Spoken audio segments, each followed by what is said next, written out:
Hello, you guys. Welcome, welcome, welcome. It's another week. It's another week. Y'all, welcome to another night. We're going to have a great conversation. Hey, fam, what's up? Welcome, you guys, on tonight's conversation.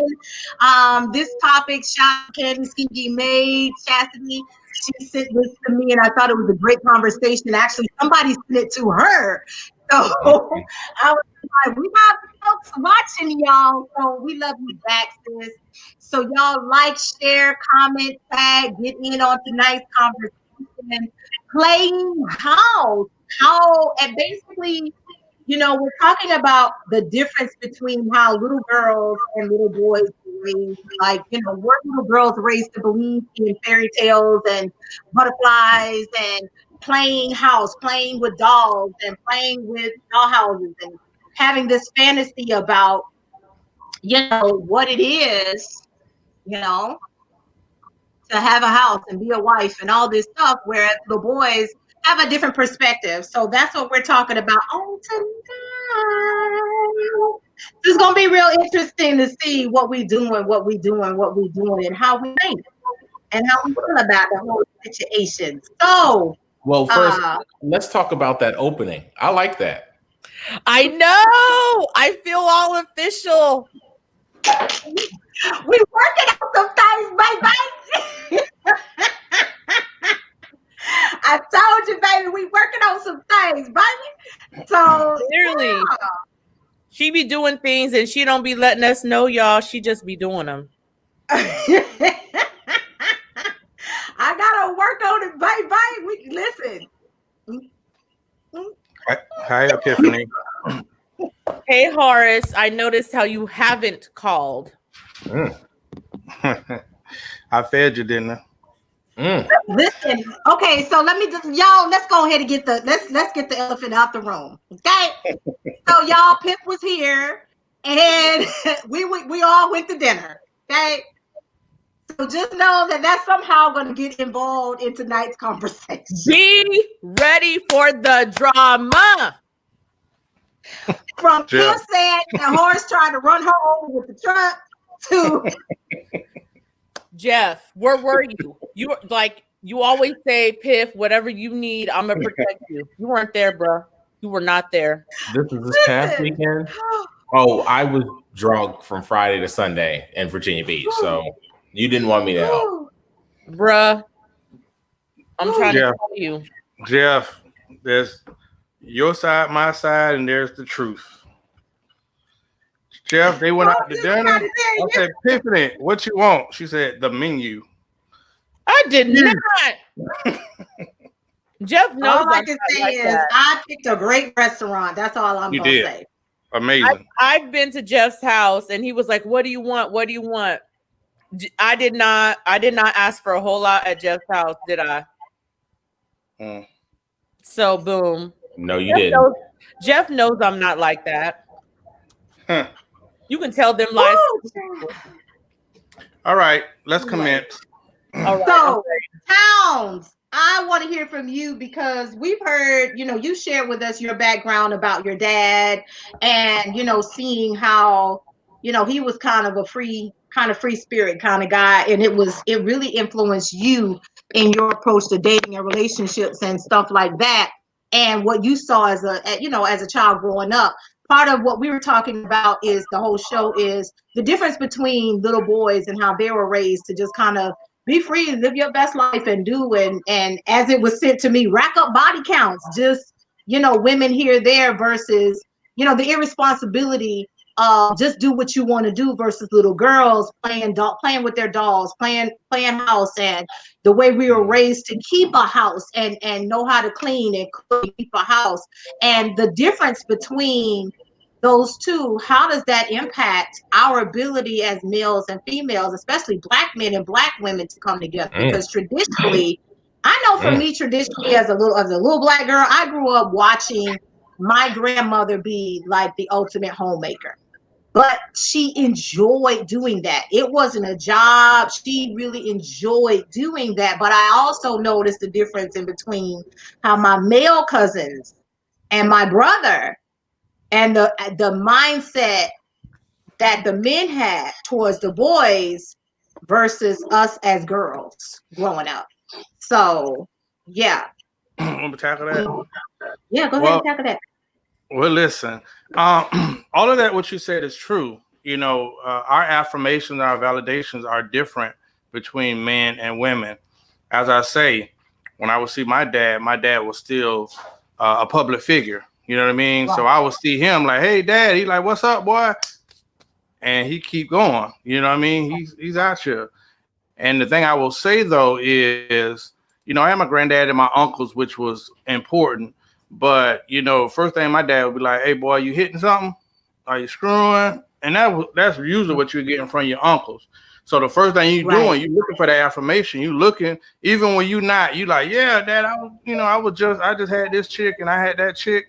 So for the things that typical that we would want for a blueprint of a family, I didn't really get that person. I received it indirectly, but like I said, my dad taught me stuff that was outside the home. My dad taught me the streets. He taught me the game, South Florida slang, and he taught me those things. You know, so then when you come back and look at the female side of things, like my nieces and whatnot, they're taught to get in here and clean, get in here and cook.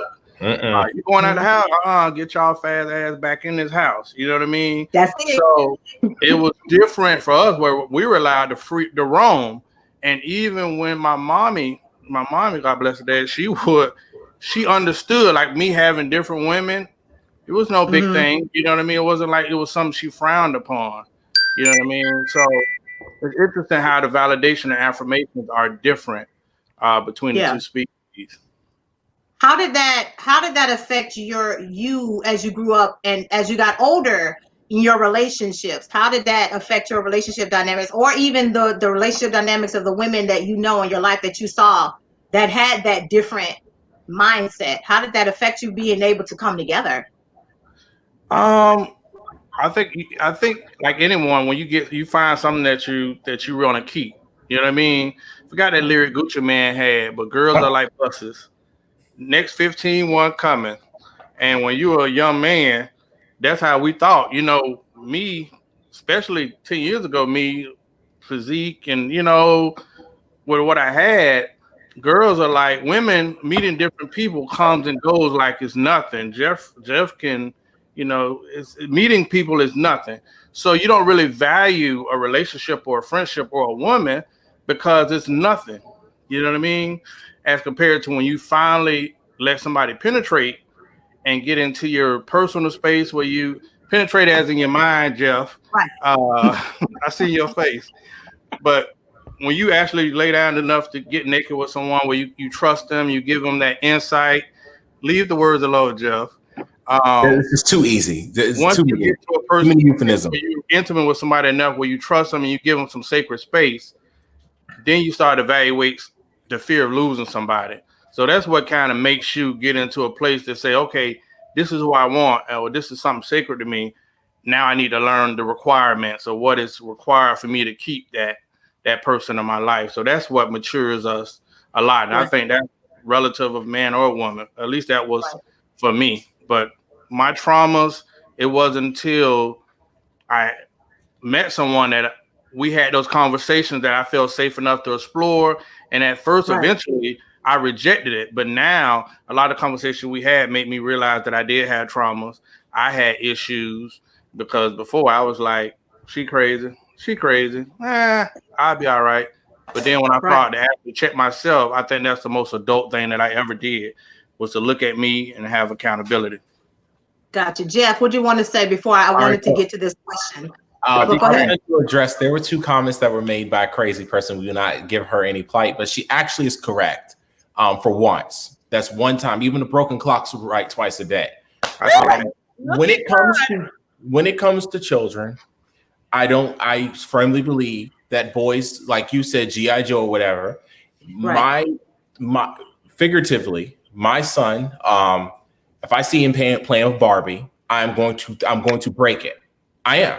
And I'm going to tell him he is not to have a Barbie doll. And same thing, Right. if I see my daughter wearing boots or doing stuff that boys are doing, I'm going to correct it.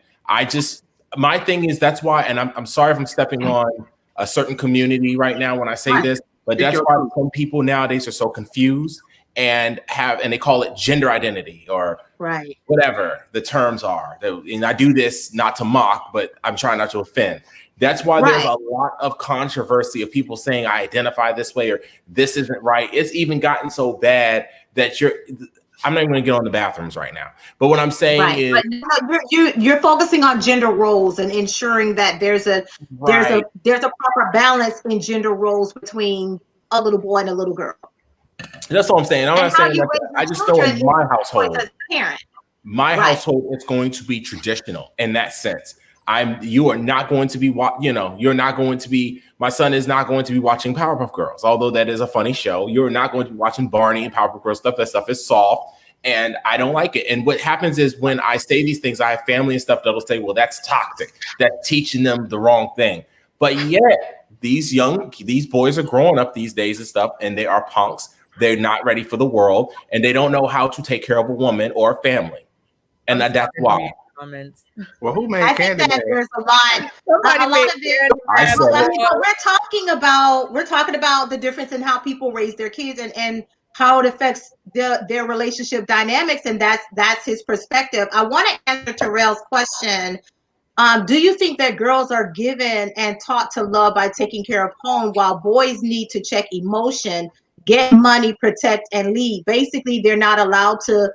And I think basically I believe about what you're saying by check emotion, meaning you don't get to cry. You better man up, be hard, not be so emotional, or like Jeff said, be soft. But that's what it is. But I think that I want to add to that.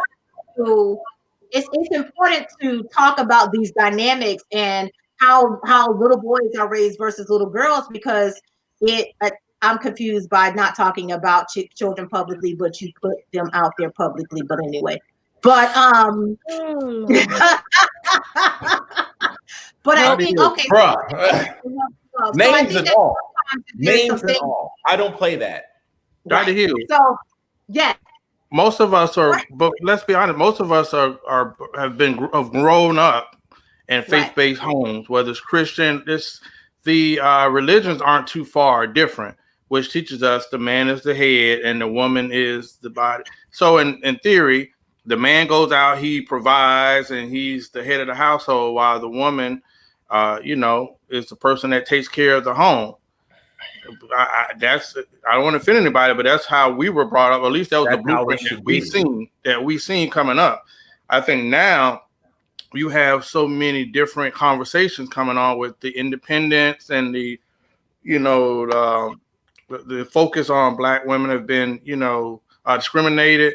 There's so much division, like everybody's out fighting, so that there's no real home right now. So when you look at the kids, who's raising the kids, to put a blueprint out there to say, this is what the young man in this position is doing, and this is what the young lady is going to be doing. Because be honest, a lot of dudes, when we grew up with Dr. Hughes, they ain't grew up, but they having kids. So what am I going to teach my son? Because a lot of dudes I know, they don't have anything to show. It's like they've taken pride in seeing my son act like me, when in reality, my dad was a hell of a person, but I never saw any of it. As compared to now, these guys are showing their kids to see stuff, and it's being glorified, or they're using it to affirm them. Oh, my dad just got these new rims, or my dad just making all this money. So what is he going to aspire to do? And then I ain't going to talk about the city girls era. So, but ignorant hoes. So while we're fighting for women's rights and saying women are being discriminated against, and these are issues, I know a lot of real women, but this city girl era is kind of punching that. It's kind of being conflictive. Of course, those women, them, Megan, Cardi, like I always say, people like them because they normalize stupid, and they make them feel better about themselves for not being real women or not being. Right. That's what it is. They give an excuse and they make them feel comfortable in knowing that there's someone who's glorified for it. So that's why they're so popular nowadays. I pray for my generation. I really do, because but that's dictating our culture right now. Because the average person you meet, I have more younger women come on to me than women my age, and you will meet them and they'll be like, "What do you like?" She's cute, and that's it. But in her mind, like, "Are you taking me somewhere? Are you gonna buy me a bag?" And from my ear, like, "Are you lost your damn mind?" Mm-hmm. But that's what their era is all about. So that culture is dictating current day. Right. I think so. I agree with you. I think that we're also seeing the era of babies who had babies, and those babies had babies and raising those babies. So you're seeing that where, you know, a lot of things that used to get handed down aren't. So you're seeing definitely a difference in the dynamics of how people were raised back into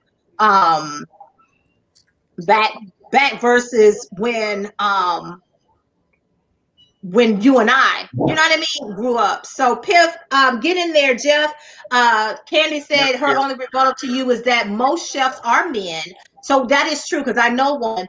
He's a chef to celebrity chef, but she says having a toy kitchen shouldn't be a problem as long as it's color appropriate. Let me address that. So I think that it does matter in how it's presented to children and how it's happening. So there's a difference. There's a difference between sitting in the kitchen and cooking for a family with an apron on, saying dinner served, and being a 4 or 5 star chef on a cruise or at a restaurant. I don't mind that. That's a profession. You're getting paid typically for that. Versus you are in a house with a family and you are playing the role of a caregiver or a provider in the sense of cooking and cleaning. That is a difference to me. So that's I get. But how are they gonna? But what she's saying is you develop those skills to get there. My son will not have an easy bake oven. How will he develop those skills to eventually become a chef? Because it has to start somewhere. Nowadays, you got those shows. You see the cooking shows with the kids. And a lot of it because they started cooking in the home. So is there a difference between an easy bake oven or just practicing in the actual kitchen? Very much. There's very much so. There's a difference. Okay, I see what you're saying. Okay, so you would rather them use the actual kitchen than. Well, no. What I'm saying is, if they want to go into a culinary art or a profession as a chef, there are culinary programs. There's Le Cordon Bleu. There's but not for children that undertake it. They could watch Hell's Kitchen or something. That's different saying, Dad, I want to learn how to be a chef, than, oh, Dad, I want to cook dinner for the family. See the difference? One is a profession, one is a role. But go ahead. I'm feathers, and I get in here. There's a storm brewing. Cause she just smiling. Cause she got that hair done. I did it myself. I love that hair, girl. I'm loving that hair. You just got more attractive. You did it yourself. Saving $300. So this is like a very interesting topic. One, like, just to go back to, I think it was Terrell that made a comment, right? Was it Terrell that you posted? The question? Yeah. So I think that sometimes we can learn from examples and non-examples. I don't think that necessarily a woman is going to be more loving because she takes care of the home. I've seen women be very crass, rude, mean, hateful beings. Right. And they take care of a home. They're just under, like Rochelle on Everybody Hates Chris. Well, I'm not. Well, yeah. So I would say that I've seen a plethora of different types of people. I think that the issue is like when we're talking about roles of women and men, is how do you as a person define it? And, you know, with people being very confused about whether they're a man or a woman, then those roles can be very skewed, right? So I feel like we're trying to put a square peg in a round hole. And we try to define what a man is or what a woman is based on our own viewpoints or viewpoints that have been embedded into us as far as our own societal norms. And I feel like that's not fair. Because if you go to different tribes or, across the world, the woman runs things. Yep. Whereas the man is the one that still provides the food because that's the sustenance of what they do. But the woman is the one that actually makes the decision. So I don't know. I think that not that you should limit any child from being exposed to anything, because you never know how you could stifle a child and whether or not that child could be some great artist or some great this or some great that. I think that a child should be allowed to I want to address that comment. Mm-hmm. No, well, I mean, and I my profession, so, and I have my own viewpoints, but you as a parent, you make your best decision. However, when you stifle a child, the thing that you take away from them is the thing that they may run to the most. And so if you make a big deal out of something about how they shouldn't be, then that may be what they end up being. And I'm not putting that on no one's child, but I'm just saying, as far as my own family, I speak from experience. Some people in my family are like, I don't want you to be this way or that way. I don't want you to be gender confused. I don't want you to be gay. I don't want you to do this. I don't want you to do that. And they dogged out certain types of people, and that's what they ended up with in their own house. So I kind of feel like when you have certain things going on in your house and you're so afraid, right? All of this stems from fear. You're afraid of what it is that you don't want your child to be, or you want to set things up in a certain way, then that's how it could end up being. And I'm not saying that that's definite. It's just a possibility. So I think people this day and age need to be more open. I am going to address something because I know, Jeff, you really don't like City Girl. You and Horace really don't like City Girls. You guys really don't like Cardi B or whatever. And I kind of feel like this. I don't like a bunch of trash. I kind of feel like this. Like, I'm not one of those types of women that is very demanding. I'm pretty easygoing. I do things for myself. But I kind of feel like if you're that type of woman that wants to be provided for and you say that and somebody's willing to do that, fine. Allow somebody to do that for you. I don't agree with the comment that Sweetie made where she said, well, if they're not giving you a Birkin, one, you have to be on a waiting list. So what if they have the money and they just not on the waiting list because you weren't in their life or whatever? I don't think that you should throw a man away or a woman away because they're not providing something that's can be broken or thrown away in a year or 2 or 2 days because you done trashed it. I think that we really need to look at people as people and how does this person add to my life? Can we start? How does this person add to my life? Or what if they don't add to my life? Then how do I get them to the curb? Mm-hmm. No, I'm with you. She just said something. I'm going down that avenue after Piff. Go ahead, Horace. I'm glad you said that.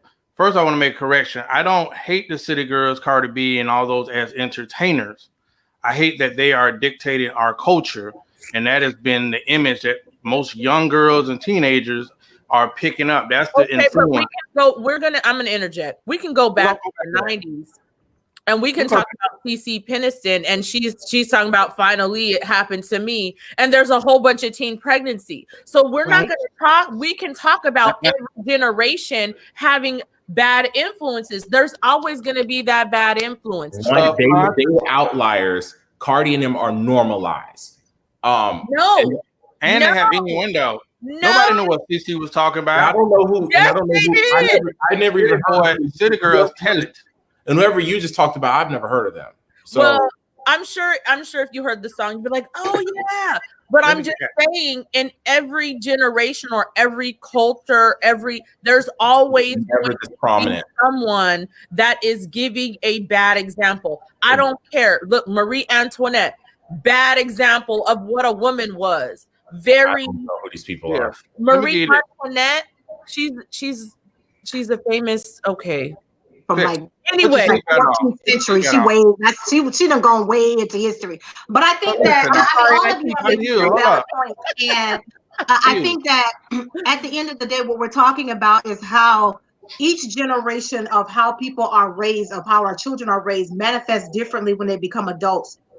And we're seeing how all of that is still affecting relationships. The fact that we got a generation that's focusing on, for instance, materialistic things like Yeah. a Birkin bag or something that's going to deteriorate, that's not adding value to the relationship, speaks back to the difference in how people are raised and how that impacts our ability to have relationship with one another. And that is affecting us being able to, whether you played house or, you have gender roles, gender roles, or whatever the case may be, it's still a difference. Terrell says, so when a man is in a toxic relationship but can't cook or clean, does he just hop to the next woman for a meal? I'm going to answer this and say, you already see this happening now. It's whole men out here that's hobos just looking for the next home to go to. But Homosexuals. that's a lifestyle. And there are some men who are actually raising their children, their sons, to behave like this. That okay, your job is to look for somebody that's gonna provide a home where you can go do what you want to do, Are they and breaking in them looking for houses? a roof and a hot meal. They ain't breaking in them houses. Them doors be open. Them doors are being opened. All right. So thank you, Dr. Hugh. I want to go back to something that Piff said. Go ahead. So listen, Piff, I need your attention on me. Okay. Listen, I am a grown man. I cook. I got OCD. I clean. I am the breadwinner. I take care of my woman. Those are things that I do for me, right? She could say she want that walls purple, whatever. It's whatever she wants. So I understand the role that a woman has in the house. Now, when my sons, I had 3 boys, 21, 20, and 17, right? As a man, my job with my faith base was to give them what I had to give them. You know what I mean? If I was an idiot, I couldn't give them anything. But I prepared my sons to be men. My sons are all doing well. They are men. I taught them to be independent. As soon as they hit 18, I'm not throwing you out the tree, but I needed you to realize that you're a man. Those are certain things that we've gotten away from. So when Pip said, "Oh, I don't think we should be, influencing, we should be pushing," I think those are the situations where mom's got to let the man have his share of the impact in the coach at the kid's life, and the woman's gonna always have that soft little cuddly, love. But the man, whether it's male or female, has a role in that kid's life. And the example I'm going to use that'll probably get me hate mail is Dwayne Wade and his son, whatever. I personally, and it's been a trending topic all week, there's a man I would not address until, listen, when my son turned 18, if he want to play for the whatever he want to do, at 18, he's an adult, he can do whatever. But until he turns 18, I'm teaching him what I have to give him. Then he can address and make the decisions on who he wants to be in life. But at 12 and 13, those influences where a kid is going through cycles that I'm encouraging, oh, babe, he's identifying himself as a woman and he's wearing the dresses and all that stuff. I think that's where we have problems. Everyone needs to know their role and really just focus on that. I can't teach my sons the things that the mother is going to teach them. Can't love my son like Dr. Hughes is going to love my son. I can only love him as the man and as the father. Sorry for the rant. No, I will say no, that. you have a point, but I want to ask this question because you raise a very valid point. But I want to hit this. What about broken homes? Because what you're talking about is we have it's an assumption that requires both parents to be actively engaged and involved in the child's life.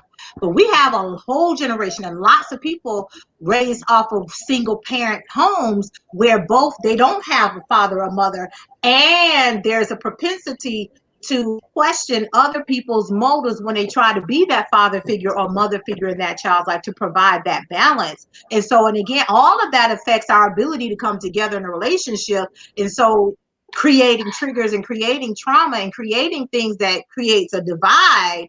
And so I'm just wondering, in what you said, Jeff, I'm gonna go to you, and I want to go to Pip about this. How then do we address this dynamic of broken homes, and how it, because I can tell you right now, I'm a product of a broken home, to be honest. But you got to figure out, how do you have that balance? So even though I had a broken home, both my parents were involved in some way. What I have liked for my dad to be had a more active role in my life growing up, absolutely. But my pops was. So now, as a grown woman, I have two great fathers that I can go to.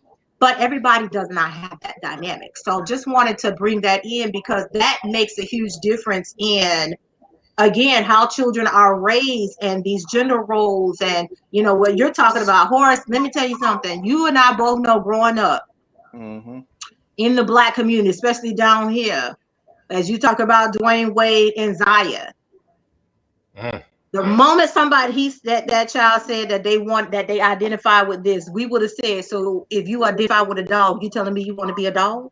And I'm not laughing, and I'm not making a joke out of this, but I'm telling you how our community, especially in the community we grew up in, that's the mindset that everybody in the community would have had, was like, you need to talk to your child, because your child is saying they identify with something. So you're that same logic. If they identify with being a dog or with being a piece of furniture, you're going to let them be that.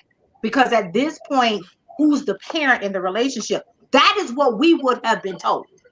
Real talk. That is what we would have been told. And that's not a slight on the LGBTQ community by any stretch of the imagination, but we're talking about how people are raised in their homes, and typical things that are said in the Black community.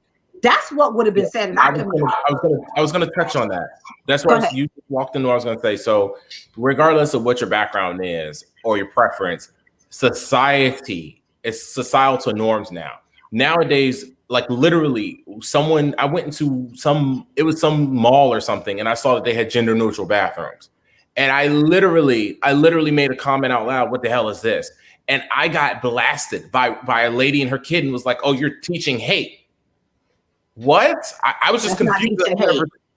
I said, no, it's not normal to me. And I whatever, but it's, what I'm saying is, just like people in the church, the reason why in the church they get on the LGBT community or people who do certain things is because it's becoming politicized. People are forcing it down your throat for things to be normal.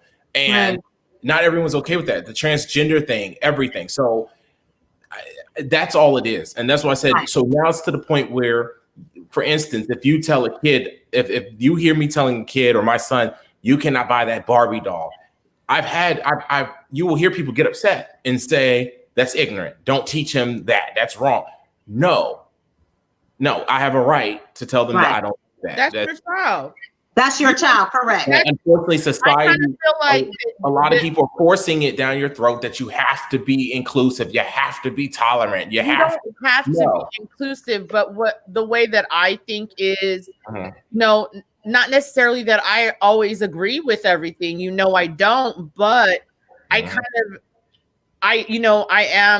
meet people where they are. And when I say I meet people where they are, I'm trying to figure out who you are on the inside before I can even deal with your outside. And so I just kind of think that as I meet people where they are, or children where they are, whatever, sometimes a lot of that stuff that's going on, the confusion, is not even about them really being confused about the outside of them. It's the inside of them that's confused. And I mean, Dwayne Wade and his daughter, son, whatever. I don't know that I would necessarily allow my child to transition at such a young age. And the reason why is because the brain is not fully developed. Right. And when we don't even know whether we're coming or going, just being a person, how do you know for sure that you're a girl? You can't go back after you chop off the weenie. So that, to me, that's, it is a concern, but hey, I am not that child's parent. If whatever their parent whatever whatever decision you make for your child, if you are in your child's life, if you are trying to do the best for your child, that's all I can say, Dr. Hughes, and you're providing. Dr. Hughes, to Piff's Go ahead. point, you know what's odd? What's a good chance of what's gonna happen with Wayne Wade's situation? That's his home, that's his kid, but that kid might get 18, 19, 20 and say, "What the hell, Dad? I was a kid. Like, you encouraged me," and I'm not gonna talk about the other partner in the house, but he might come 18, 19 and totally change. Like, man, you cut my Change his Garcia mind. off. What the hell? I was just a It could kid, be a bro. phase. It could be a phase. But Yeah. bro, a lot of people go through. We've had cousins and relatives that we were like, kind of like, "Oh no, how he gonna turn out?" And Right. they turn out. You be like, "Boy, I thought you was going. I ain't know about you." But Right. broken homes aren't new. I seen somebody say that in the comments. Yeah, But my now- mom said that. Yeah. But now there's more influence and negative influence and more influential images that are more redundant in their faces. Back in the days, broken homes led to more gang activity. And that's where you had explosion in gang activity. You had some sexual, some sex workers like hookers and stuff. But now, between cable, movies, and that redundant programming, you see where broken homes leaving a lot of young, influential minds to go down different avenues. And like Mario says, we've said this before. It just feels like everything that we grew up on is now in a bizarro world. It's like in reverse. It feels like straight men are under attack, but that's a whole nother show. What's up is now down, and we don't recognize it because we're fighting so many damn issues and battles God. that which one do you tackle first? Yeah. I think that here's the thing that that's driving a big wedge between specifically Black men and Black women as it relates to us coming together and the dynamics of how we were raised. Different generations of we have two different generations here just in this conversation, and we're seeing that how the then versus now, and whether it's a broken home or blended families or parents who old-fashioned values of gender roles, gender identity, a lot of different stuff. I think that what we have to understand is that there's no right or no wrong way. Like Jeff was saying, there's so much being forced upon us. But like Piff said, that's his choice to raise his child, his children, his family, because those are his children. We always feel like we need to justify things. But my question is, how are those dynamics affecting us being able to come together? So for instance, let's take, okay, Piff was raised a certain way, and she meets somebody and they're trying to come together on middle ground because they want to build a life together. And they finally have that conversation on how they want to raise their children. And they come up with the idea that they have differing views on how they want to raise their kids. Again, one might be traditional and gender roles like Jeff, and the other might be a little bit more open because of how they grew up and how they were raised, whether broken home or blended family. How does that play a dynamic? Whether it was, I'm going to raise my daughter in the traditional roles of playing house. She's going to play with Barbie dolls, and I'm going to buy her a doll house, and she's going to have a kitchenette, and I'm going to teach her, how to, keep a house. And my son is going to do this, this, this, and this. And the other parent is like, that's all well and good, but what about X, Y, Z? How then do we address those dynamics so that we're not having those challenges, that our children are not having challenges as they grow up, coming together in relationships one to another? So I'm going to go to Piff on that. Uh-oh. Come on, Piff. Come on, Piff. The hard question. Come on, Piff.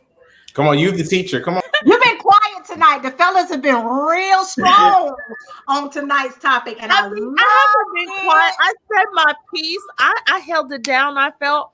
I mean, I did, but I need to bring you back in. You've been over there laughing.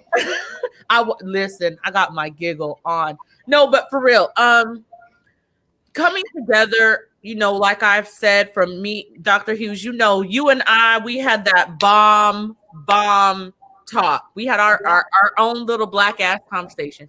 And so I always refer to that conversation that you and I had as two women. And Really?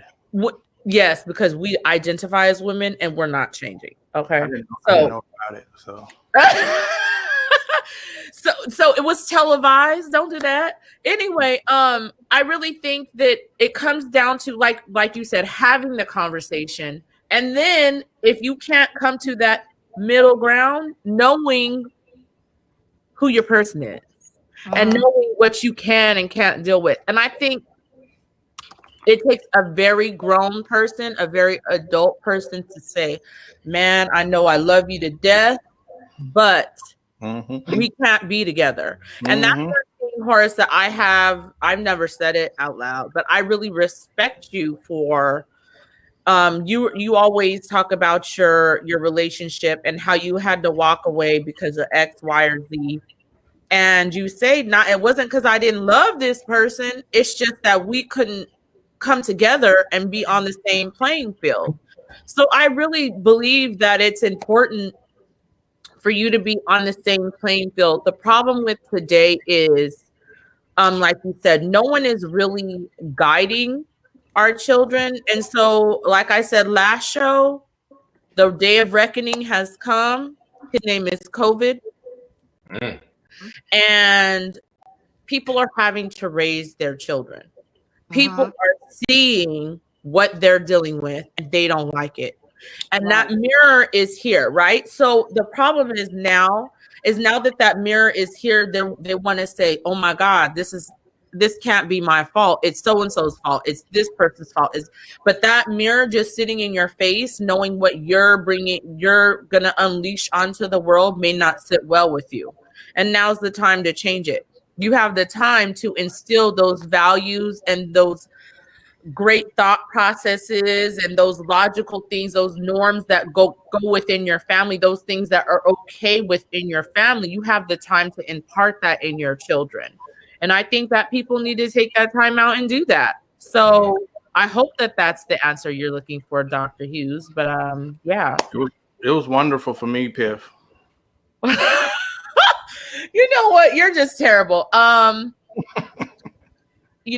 Jeffrey, thank you very much for the compliment, by the way. I'm trying to get better on acknowledging when people say nice things to me because please, because I be seeing you sometimes in the morning when I used to live where you do, and you be looking so stressful. You look great today, and she'd be so hard on herself.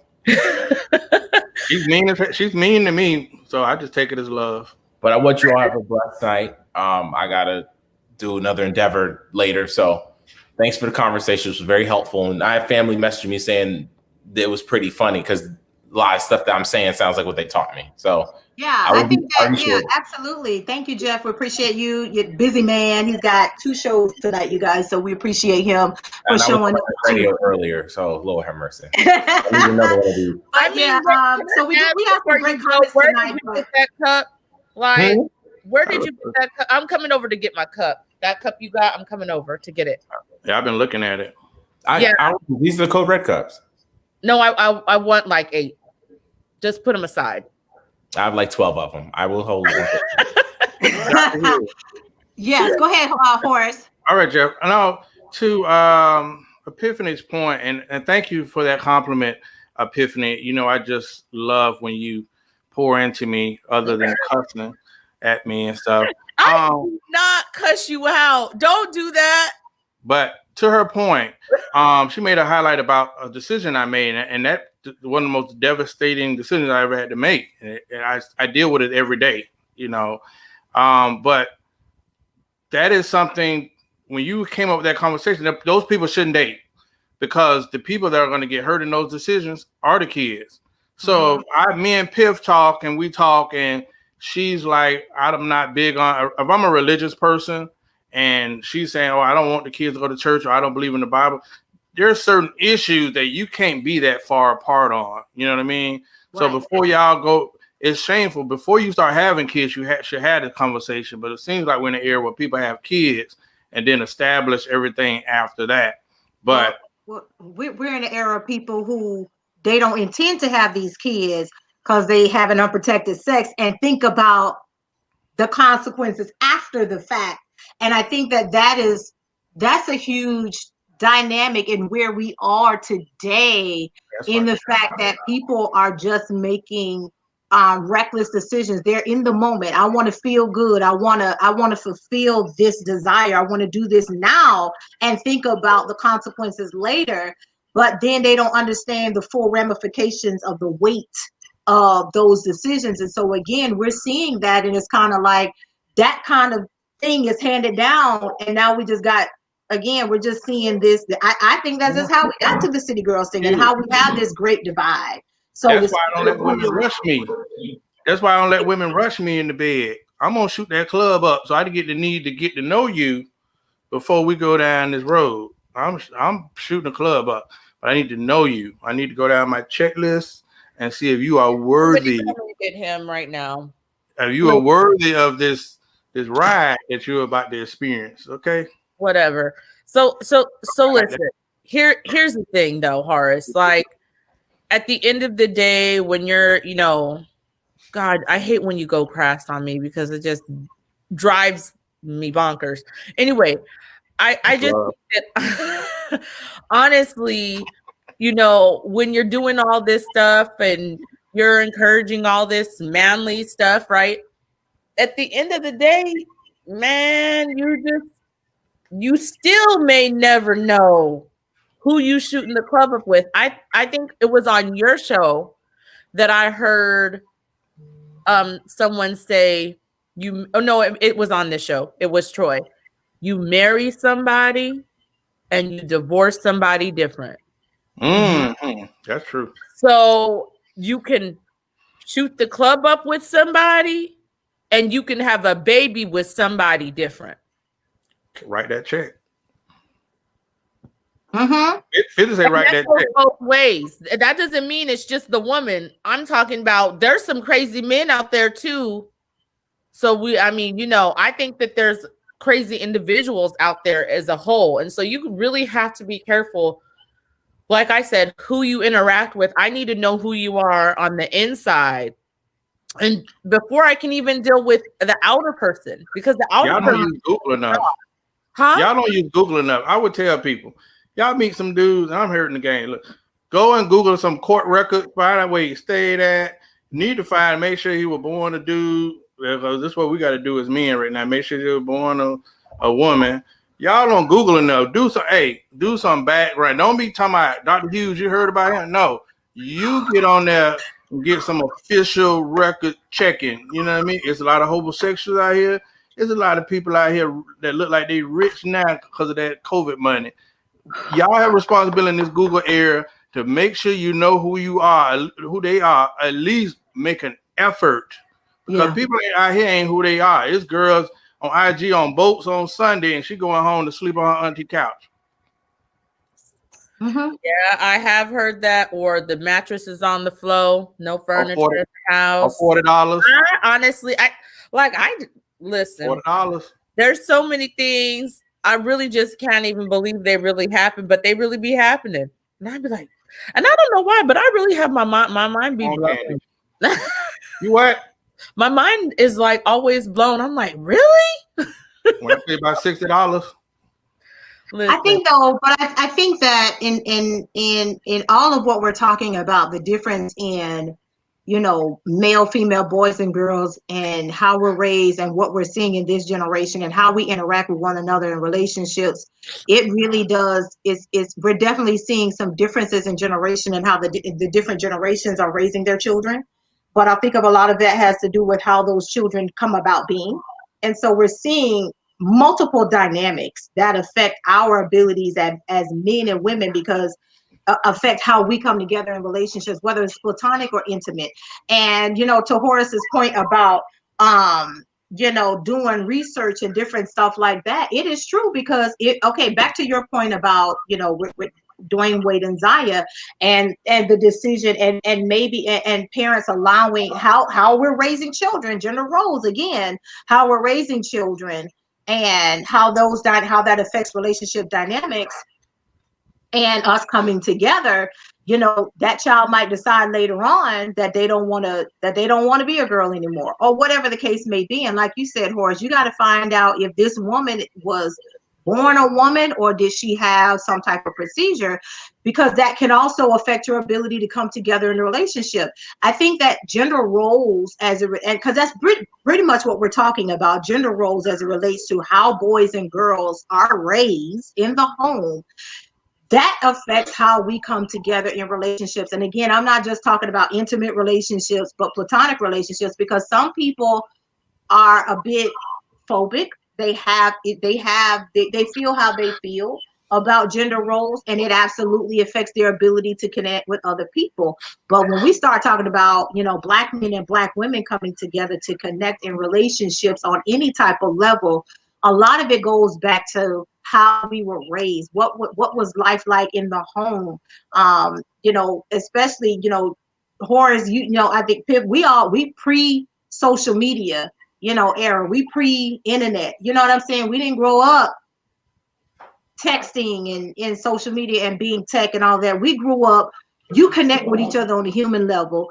Right. We grew up, our social media was the word, the grapevine in the community, different things. And so when we're talking about gender roles or just how people were raised and different things and how it affects us coming together, there's a lot of different dynamics. And it's whether what we're looking at is, old-fashioned values, like what Horace was talking about earlier, versus the new. And a lot of times what you're seeing is older men and younger women, and older and younger coming together in relationships, and there's a clash there. There's a clash there. Go ahead. When we go to that comment by Reginald Lee, okay. Reginald say, honestly, as a gay man, if my child were to say they identify as the opposite sex, I'm going to sit down and really talk to them and have them understand the decisions. And I think that's what we're saying, because at the end of the day, I learned this maybe in one of T.D. Jakes' sermons. Our kids, we in our mind, these are our kids. Our kids come through us, but they're not ours. You know what I mean? So, like I go back to saying, it is our job to prepare our kids and give them what we have to give them. But at the end of the day, that is their lives. So when that child gets to be 18, they can make those decisions, to say, hey, I identify this way, or this is the road, or this is how I choose to live my life. So, but those conversations are important by having that relationship with your child, to have your child feel safe enough to have those conversations. Or even you might have a child that don't know, but I need to have a relationship enough to say, son, I, feel this way, and it may be this. I remember going to a church thing years ago, and this young man confessed that he was having gay thoughts, right? And I thought it was courageous of him to admit. But then another guy was like, listen, I'm not gay, but sometimes I have crazy thoughts too. Now, what if there wasn't someone else to have that conversation to say, like, to admit that? Because there's one person people process things different. So him thinking he's having these gay thoughts, he could translate it as into I'm gay. You know what I mean? So just being able to have someone to, that dad or that person that they can confide in to help them walk through some of the decisions. That way, at 18 or whatever, they can go and make those decisions. But, a lot of times us coming up, we've went through all kind of stuff. Life is ever changing. And I think that's why it's important, when you say for us to be there, broken homes have had an impact, because everything's about cause and effect. And I think a lot of the things that we're dealing with now are the effects of the cause. We're not doing things the same way. And here are the effects that we're dealing with. Right. I think that, Reginald, I want to applaud you for being transparent. He said that my dad was an alpha male, brute force, fixing cars, sports, manly things, and wanted me to do that as well, and forced me to, and it wasn't for me. In private, I showed my gayness. My father was abusive if he saw any feminine hints to keep me from being gay. And I think that, what you were saying, Horace, you have to, it takes a delicate hand to sit down and have a conversation with your child, because you have to still see your child as a human being. They still are part of you. And having an aggressive conversation with them because their decision is different, because they're going through these things in their bodies, they don't know how to respond to it. Being aggressive is not going to help, quote, fix the situation or resolve anything. It's a matter of, being able to have that conversation in a delicate way. And if you can't, get somebody to help you have that conversation, because as human beings, our bodies are going through transition, especially in those those teenage years, in those younger years, you're going through and you don't know how to respond to your hormones. And I think this is a great question. My mom is asking, are parents today being influenced by the pressures and trends of the day when making decisions about their kids? And I'm going to say, I really believe that they are. I honestly believe that trends and what's happening, people don't want to rock the boat. Jeff said it earlier in the comments. People are afraid of being antagonized for their views, whether they're traditional or otherwise. You get vilified if you say you believe the Bible from Genesis to Revelation, that it's male and female, or you believe in tradition. You do get vilified for that. That doesn't mean that, listen, that doesn't mean that you can't make your decision that you want to make. But I do believe that people don't want to rock the boat. People want to be liked a lot.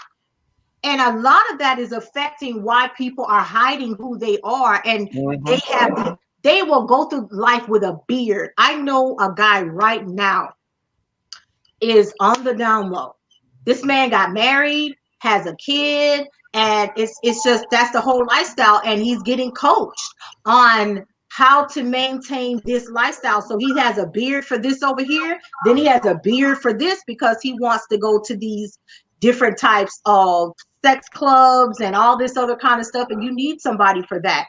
And why hide all of that? Because of those stigmas. And so some of it is definitely how this man was raised, but it's manifesting differently and affecting his ability to have relationship with the people that he says he cares about. He said, on the one hand, he says, I want this life, I want a wife, I want a child, but has no interaction with his child. He just want to be able to say that. So I do think that people don't want to rock the boat. People want to fly under that radar. They want to just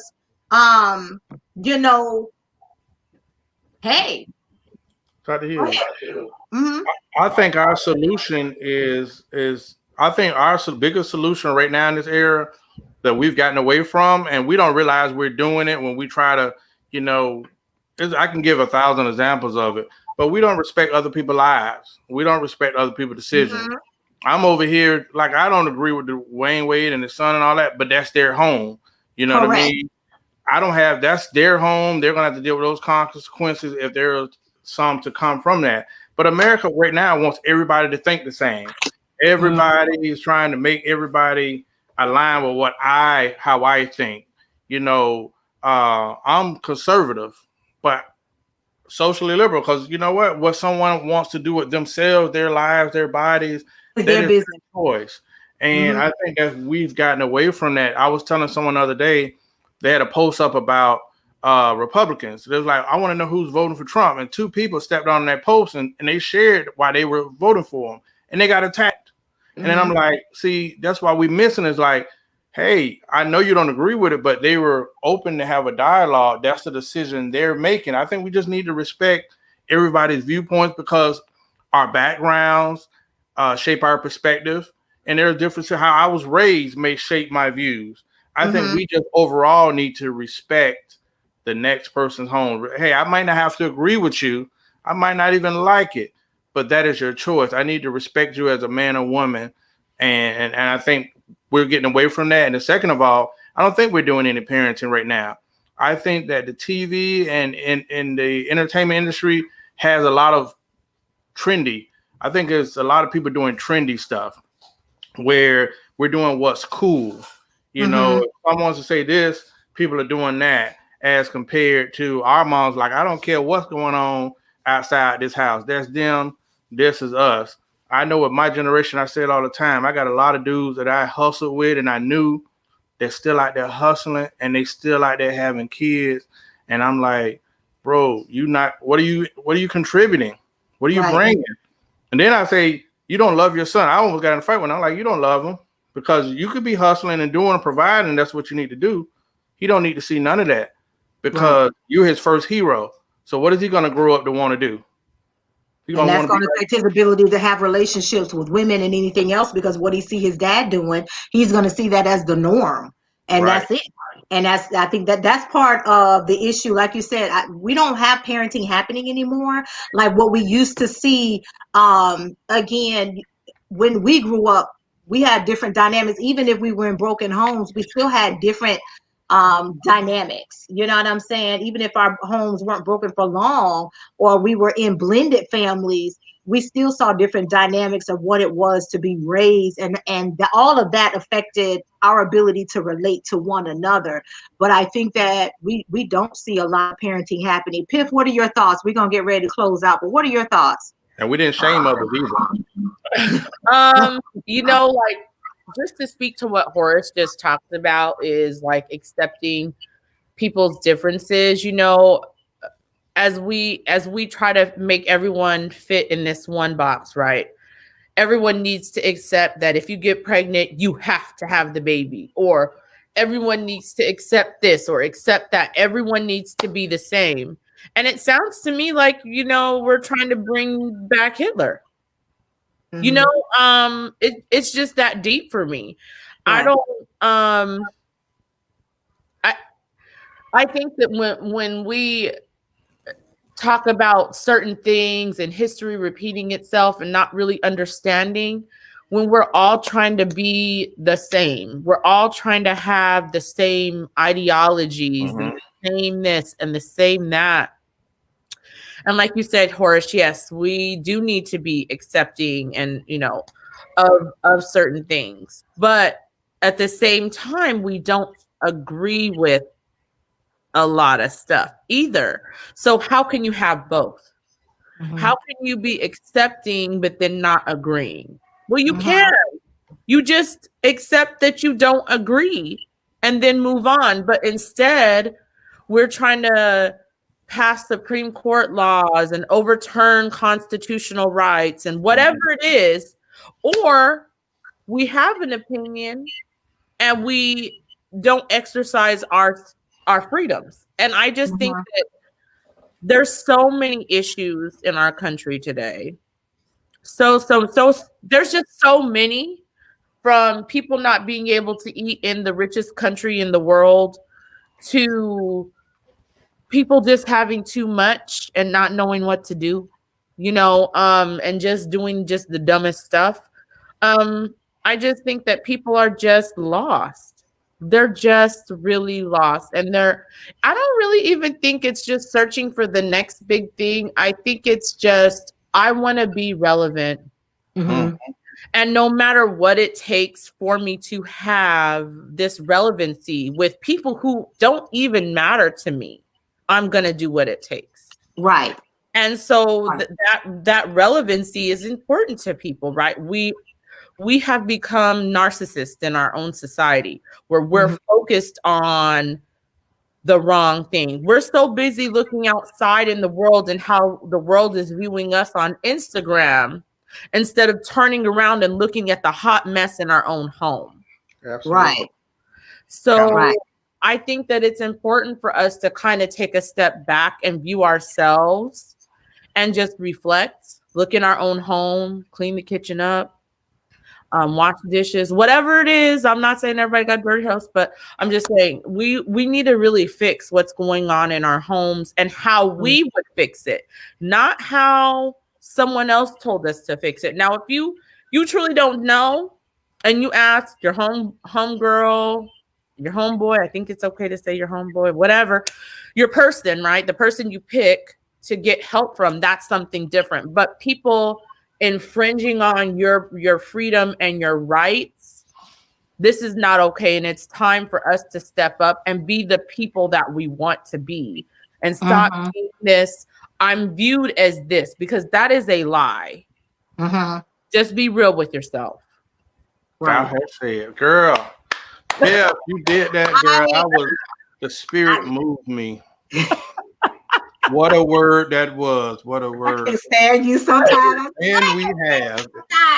But no, I think Reginald hit it when he said it's time to raise leaders. And I think a lot of what you said, that's the truth. People aren't trying to raise anybody in their homes. You got folks that are trying to, like Tanya said, she ain't trying to be her kids' friends. And I think that's part of the problem. We got Right. folks trying to be their kids' friends. You got, like Piff said, folks ain't really trying to be no parent. Everybody's trying to do it for the gram. Nothing is really genuine. You know what I mean? People just want to everybody wants that glow up. They want to go viral, and you see a lot of this, but there's no connection between parent and child, and there's no boundary there. And so we're seeing that in a society where there's no boundaries. So when you enter a relationship with somebody else, guess what? They don't have boundaries, because they're not taught to have boundaries. They don't know what that looks like. All of this stuff is affecting our abilities to connect with one another as human beings, relationship wise, whether, and so I think that this is the challenge that we have. And as the Black community, as Black people, I want to encourage us to really start looking at our values and start asking ourselves, what do we value in our homes, in our families, in our lives, in our community, and start working towards that. And it, like Piff said, that starts in the home. That's not going to start on the internet. That's not going to start with 4 years of whoever's in Washington, or the next however many years, whether it's 1600 Pennsylvania Avenue or Capitol Hill, or even in your local officials. It's going to start in your home. And the problem is we don't have enough leadership in the home, period. It's like Reginald said, there's no leadership in the homes. Too many people are trying to be friends. There's, with their kids, they're trying to do this, they're trying to do that. And we're not seeing it. I think this is a great point. This Brenda is saying people love to parent until parenting becomes really difficult. And I talked to somebody today that's a new mom, and she was like, adulting is hard and I don't want to adult no more. And she was just like, parenting and being a mom is hard. Yeah. I graduated. Yeah. It's real, and when that light bulb cuts on that you are a parent, that you are married, that you got whatever the case may be going on, all of these dynamics affect our ability to connect with one another. So we've got to start looking at it. The work starts in our home and how we connect with one another. And Horace said it earlier, you got to be having conversations about how you want to raise kids before you have children. And there are some conversations that need to happen in our relationships before we get to that point, but we're not having those conversations for whatever reason. We're not having conversations have a conversation before you even try to get with some, like, right. You know who you're trying to get with. Thank you.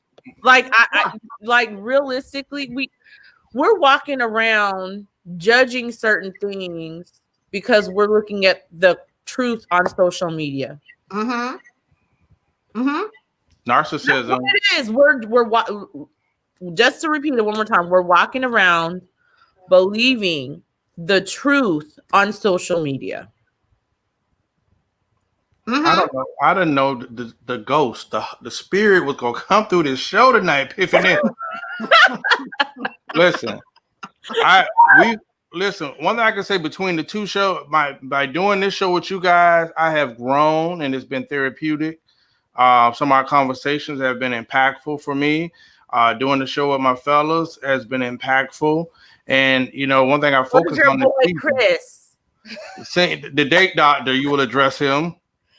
Oh, God, whatever. Listen, accountability was something I focused on this year. And a lot of conversations I had with Dr. H and Epiphany, they were uncomfortable conversations at first, but over our sessions, I think we all have taken away some good parts. So accountability is something I really want more people to address in their personal lives. But I just realized that we're in an era of narcissism. Like, I hate social media now, and I have to use it for business, but I'm rarely on Facebook. I use Instagram because of our shows, but the narcissism is making me lose my damn mind. Look at me, take 100 pictures. It's like trying to get inside to connect with someone, getting past those layers. God damn it, man, it's hard. Don't say the GD word. I think a lot of it is hard, and it's very difficult to get to the true nature of who a person is because they're too busy trying to do it for social media that it's like, who are you? And like you said, peeling back the layers, and it's so hard. And again, there's no leadership in the home. There's no substance. We're not raising our children to have to be people of substance. And when we were raised, when you and all of us were growing up, we were taught certain things. And like Pip said, there's a reason why you have certain conversations before you decide that you want to go down this journey of building a relationship with somebody. You have to know there's cause and effect for everything. You got to know who you getting there, who you want to engage in a relationship with. This man just killed his wife last week in front of their kids, I believe, because she wanted a divorce. The pastor? But he posted about it on social media before he went and killed this woman. We've seen the same thing with a guy in Montgomery killed this police officer. You see it all the time. And like Troy said, you divorce a different person than the person you marry, but you got to have conversation along the way. And we've said it time and time again on this show in different contexts. It always comes back to conversation and communicating. But again, how we communicate with our children and what we're depositing in them will eventually manifest in their ability to engage with other people. I love that Reginald evolved as a person, as an adult. He said, I'm an adult, and he had to take his experiences as a child and manifest that into something, into who he is right now as a grown man. But it's also teaching him that when he has a child, to have conversation with his child. But again, when you become an adult, you still have to make decisions for yourself and how you engage with other human beings. But everybody doesn't have that. You said it in the last episode, Pip, about unpacking emotions. You're specifically talking about Black women and learning how to unpack emotions and going to therapy. I think that we all need to learn how to unpack our emotions and deal with certain things to be able to properly communicate with one another in relationships, and finding out when you're communicating with somebody, finding out what those triggers are. But how are you raised? Asking basic questions. We don't even get to know people. Like Horace said, we don't get to know people. We just automatically want to find out, what can you do for me? And what does it look like? I want to see it. How big is it? Or what that thing do? And I'm tired of that. all this other kind of stuff. And it's like, all of that's not the important stuff. We just want to fulfill flesh, what makes us feel good, not thinking about the long-term ramifications of how it's going to affect relationships. And so we got broken homes now because that's baby mama and baby daddy drama, because you didn't think about long-term. You was just fulfilling that moment. And so that's why we have what we have, because people we're dealing with I wasn't thinking about, I did not plan parent. This was Thank you for saying that, Dr. H. A lot of people, when we talk about communication, so let's clarify, because I feel like that needs to happen. So when I say communicate, I don't mean send a text. Hey, babe, how are you? I mean, pick up the phone, please. Thank you. And wait a minute. Hold on. Let me finish. Pick up the phone. Say, hey, would you like to come over? Let's have a cup of coffee and not have sex or not do, whatever. And really, Horace, you do it. And really, try to have a real adult conversation. Here's the thing. We have adults, grown men, and I'm going to be respectful, grown men that consider text messaging a conversation. Yeah, no. I am sorry. It's legal. A text message is not a conversation. A text message, and for me, it's so like right now, people that sent me a text message about what happened in my life recently, I haven't really acknowledged them, because I feel like you truly don't care.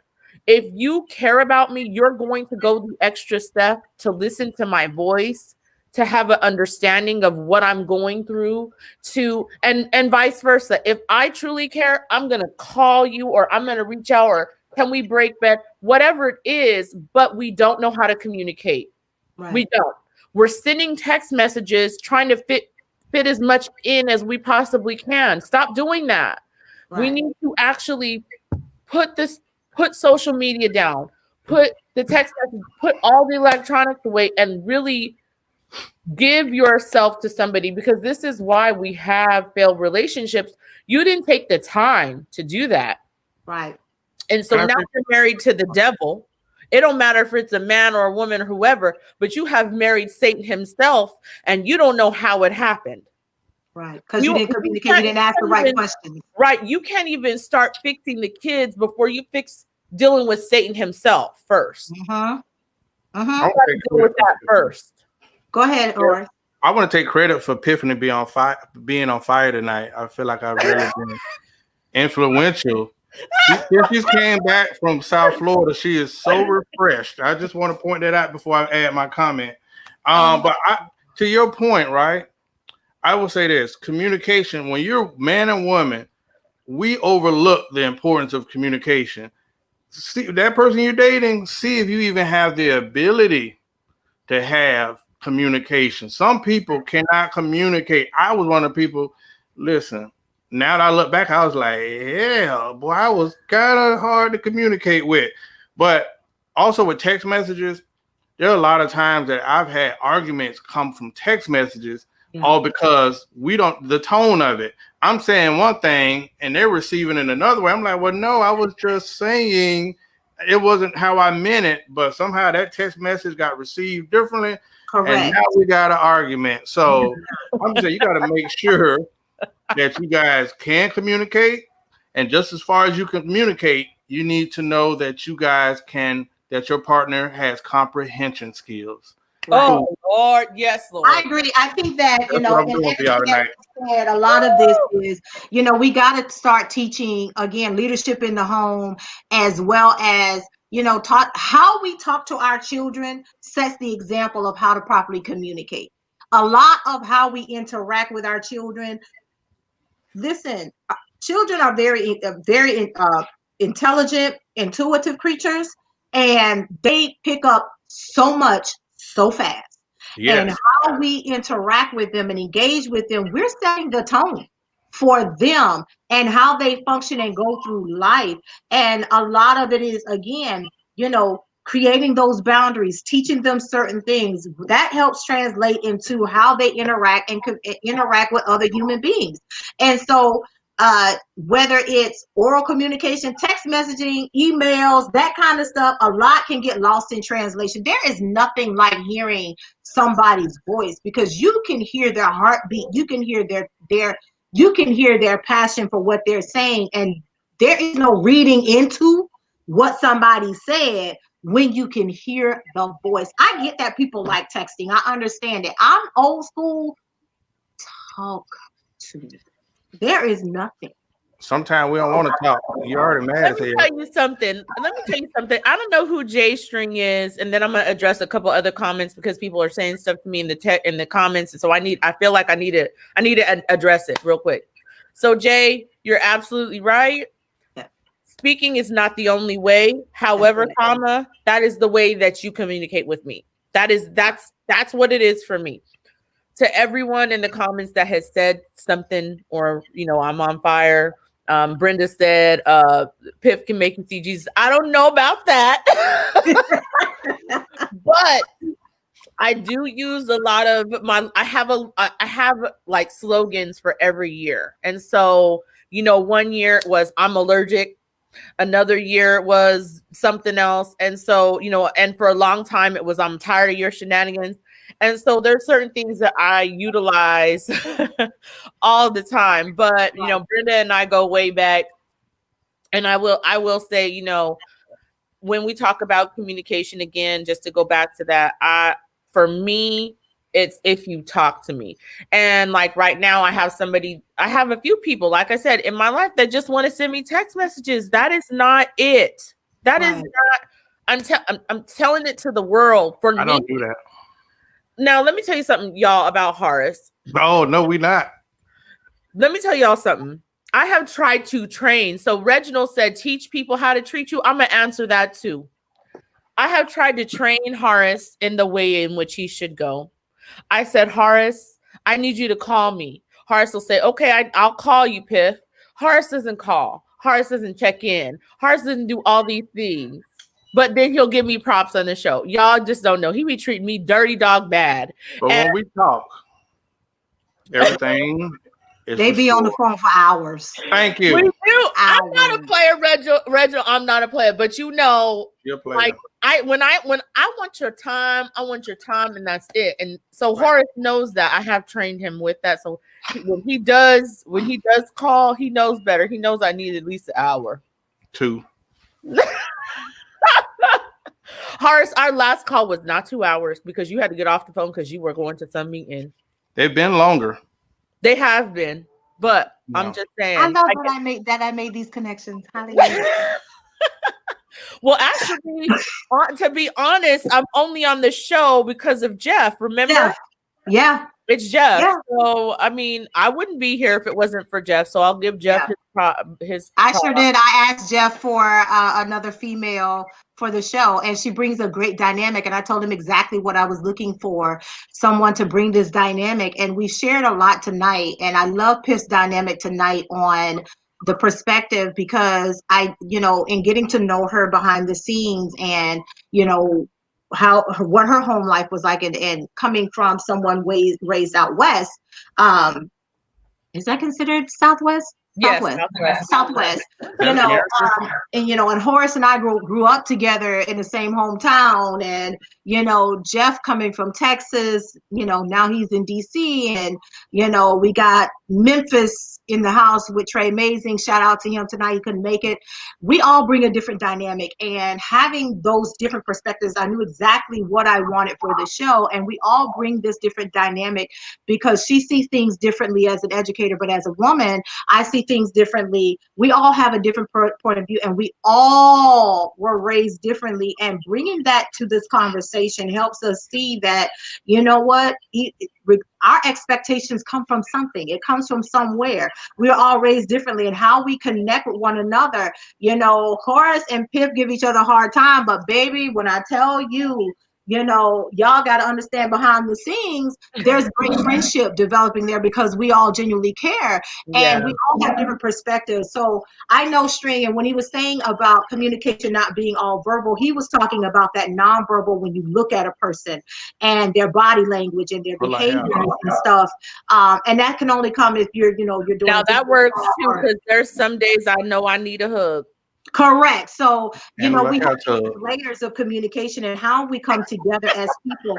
But all of us, from Memphis to, here in South Florida, Atlanta, DC, people who watch everywhere, we all have different perspectives and sharing and talking about how we were all raised. But at the end of the day, as Black people, we always find some type of underlying truth that comes together that overlaps.